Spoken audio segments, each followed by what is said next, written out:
Dear trainees, जैसे कि हम पहले देख चुके हैं कि हम माइक्रोसॉफ्ट विंडोज़ को किस तरह एफिशिएंटली यूज़ कर सकते हैं। उसके डेस्कटॉप को हमने एक्सप्लोर किया, उसकी सेटिंग्स को हमने कुछ एक्सप्लोर किया और हमने टास्क मैनेजर देखा था कि आप एफिशिएंटली विंडोज़ के सारे प्रोसेसेस और एप्लीकेशंस को मैनेज कर सकें। आज हम देखेंगे उसी की कंटिन्यूटी में कि माइक्रोसॉफ्ट विंडोज़ के ऊपर हम इंटरनेट कैसे इस्तेमाल कर सकते हैं। हमारे पास चूँकि बहुत सारे ब्राउज़र्स मौजूद हैं इस वक्त, जिसमें ओपेरा है, फायरफॉक्स है, कॉमेट है, माइक्रोसॉफ्ट एज है, गूगल क्रोम है और भी इसके अलावा बहुत सारे मार्केट में अवेलेबल ब्राउज़र्स हैं जो कि ऑलमोस्ट सेम फीचर्स देते हैं, ज़रा मुख्तलिफ अंदाज से। आज हम देखेंगे माइक्रोसॉफ्ट एज के ऊपर हम इंटरनेट को कैसे एक्सप्लोर कर सकते हैं। आइए चलते हैं। जी, तो आप आ गए हैं मेरी स्क्रीन पे। अब हम जाएंगे माइक्रोसॉफ्ट एज ब्राउज़र को ओपन करेंगे। विंडोज़ 11 और विंडोज़ 10 के अंदर ये प्री इंस्टॉल्ड होता है। अगर आपके पास कोई पुराना वर्जन है विंडोज़ का तो उसमें आप इंस्टॉल कर सकते हैं अगर आपके पास ऑप्शन अवेलेबल है।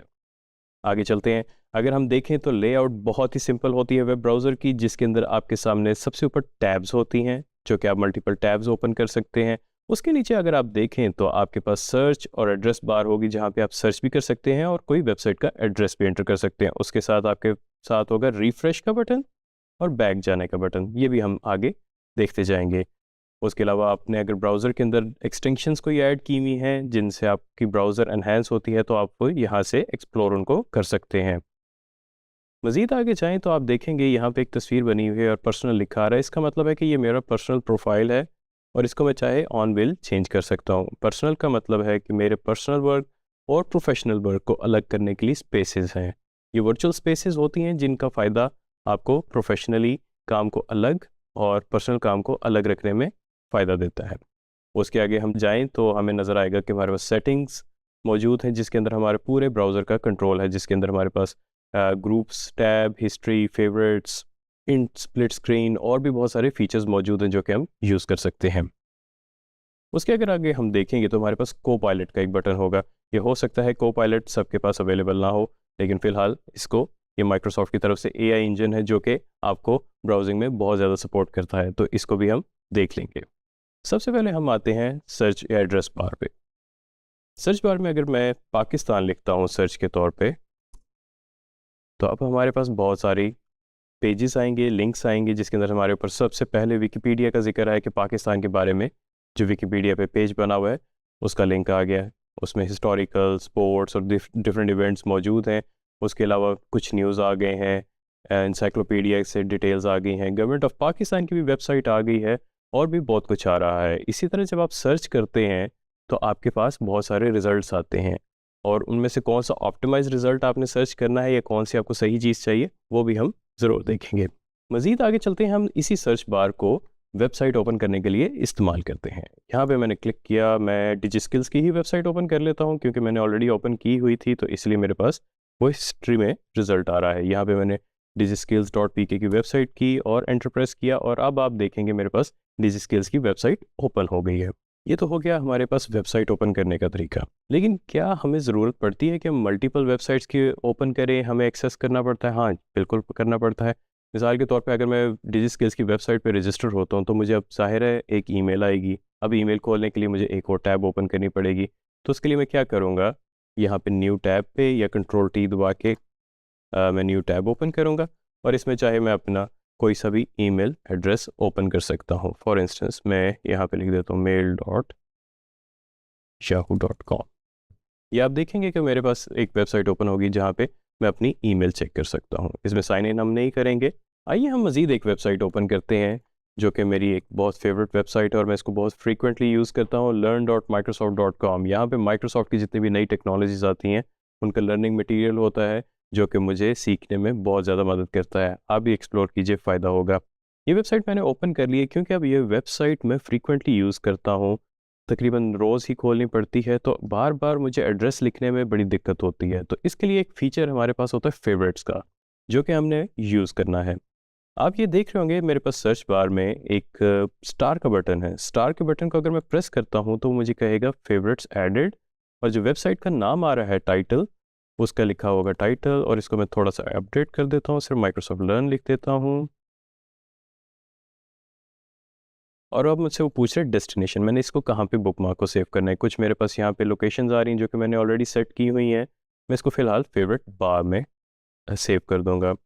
और ये मैंने डन कर दिया। और ये मेरे पास आप देख रहे हैं स्टार का कलर जो है चेंज हो गया है, इस वक्त ब्लू आ रहा है। मे बी आपके पास थीम के मुताबिक कुछ और आ रहा हो, लेकिन फिलहाल मेरे पास ब्लू है। इसका मतलब है कि ये वेबसाइट सेव हो गई है।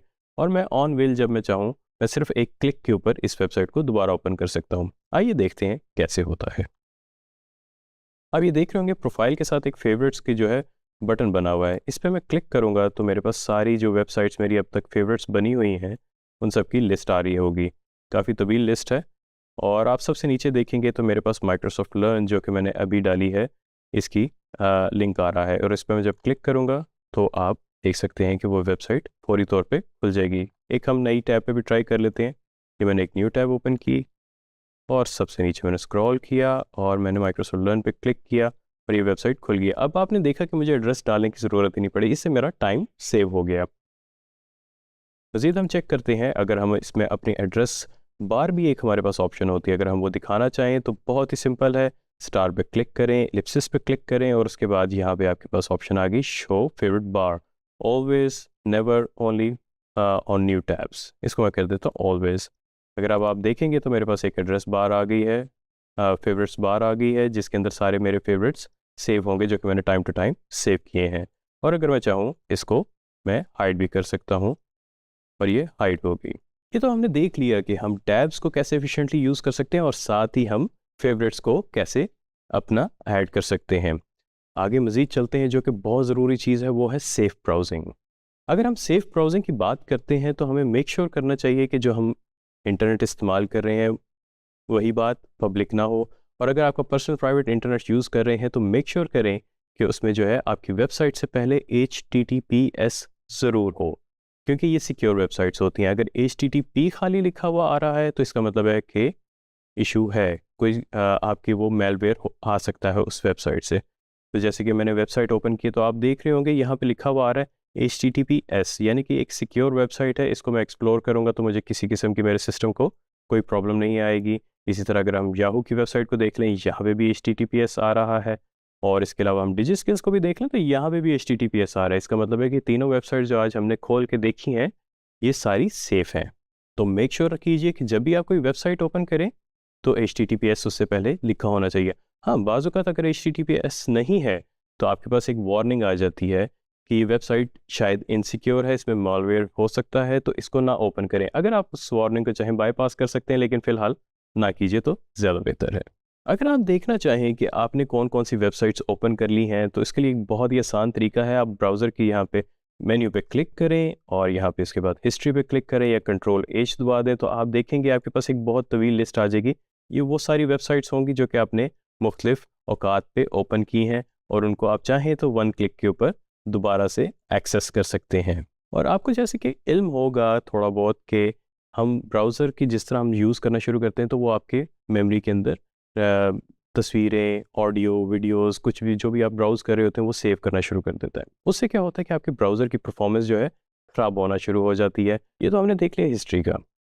जैसे कि आपको मालूम है कि हिस्ट्री जिस तरह इंक्रीज़ होती जाती है, यानी कि आपकी ब्राउजिंग जिस तरह इंक्रीज़ होती जाती है, उसी तरह आपकी ब्राउज़र की परफॉर्मेंस जो है वो बाज़ औक़ात ख़राब होना शुरू हो जाती है और उसके साथ साथ बाज़ औक़ात वो काम करना भी बंद कर देता है। तो इसके लिए हमारे पास एक बड़ी ज़बरदस्त ऑप्शन होती है हिस्ट्री क्लियर की। आइए देखते हैं। सिंपली हम मेन्यू पे क्लिक करेंगे और उसके बाद सेटिंग्स में आएंगे। क्योंकि आप देख रहे होंगे सेटिंग्स मेरे पास बहुत ज़्यादा मौजूद हैं इस वक्त, तो मैं सिंपली एक शॉर्टकट करता हूँ। मैं यहाँ पे सिंपली हिस्ट्री टाइप कर रहा हूँ। अब आप देखेंगे सर्च रिज़ल्ट में मेरे पास काफ़ी सारे रिज़ल्ट्स आ गए हैं जो कि हिस्ट्री से रिलेटेड हैं। और मैं यहाँ पे सिंपली आऊँगा क्लियर ब्राउजिंग डाटा के ऊपर। यहाँ पे आपके सामने दो ऑप्शंस नज़र आ रही होंगी। आप फर्स्ट ऑप्शन में रहिएगा clear browsing data, now choose what to clear. इस पर जब हम क्लिक करेंगे वो आपसे पूछेगा कि आपने कौन सा ब्राउजिंग डाटा क्लियर करना है। पिछले 1 घंटे का जो भी आपने किया या उससे पहले का करना चाहें, 24 घंटे, 7 दिन, 4 weeks, all time. All time का मतलब है कि जब से आपने विंडोज़ इंस्टॉल की है और अगर आपने हिस्ट्री क्लियर नहीं की तो तब से लेके अब तक की सारी हिस्ट्री क्लियर हो जाएगी। तो इसमें हम लास्ट आवर को सिलेक्ट कर लेते हैं और क्लियर नाउ पे कर सकते हैं क्लिक। लेकिन उसमें आप देख रहे होंगे बहुत सारी ऑप्शंस आ रही हैं हमारे पास कि browsing history, download history, cookies, cache. अगर आपने पासवर्ड, ऑटोफिल, साइट परमिशन और इस तरह की चीज़ें भी इस्तेमाल की हैं तो ये भी क्लियर आप चाहें तो कर सकते हैं। और आप क्लियर नाउ पे क्लिक करके इसको क्लियर कर दें और ये आपकी ब्राउजिंग की हिस्ट्री क्लियर होगी। और इसमें बेहतर प्रैक्टिस ये है कि आप ब्राउज़र अपना एक दफ़ा क्लोज कर दें और उसके बाद उसको दोबारा से ओपन करके इस्तेमाल कर सकते हैं। इससे ये होता है कि आपकी जितने भी रेजिड्यू फाइल्स होती हैं वो सारी की सारी डिलीट हो जाती हैं। डियर ट्रेनीज, आज हमने देखा कि माइक्रोसॉफ्ट एज के अंदर हम उसको कैसे एफिशिएंटली यूज़ कर सकते हैं अपनी वेब ब्राउजिंग और डिफरेंट टास्क के लिए। और अगर आप चाहें तो आप अपना, अगर गूगल क्रोम इस्तेमाल कर रहे हैं, ओपरा ब्राउज़र इस्तेमाल कर रहे हैं, फायरफॉक्स इस्तेमाल कर रहे हैं या कोई सा भी और ब्राउज़र इस्तेमाल कर रहे हैं, उसमें मोर और लेस यही ऑप्शंस देखेंगे और उनको इसी तरह एफिशिएंटली यूज़ कर सकते हैं। हाँ, कुछ ब्राउज़र ऐसे ज़रूर हैं जो कि बहुत ज़्यादा फीचर्स रिच हैं, बहुत ज़्यादा फीचर्स दे रहे हैं। आप उनको भी एक्सप्लोर करें और हमें ज़रूर बताएं। Thank you very much.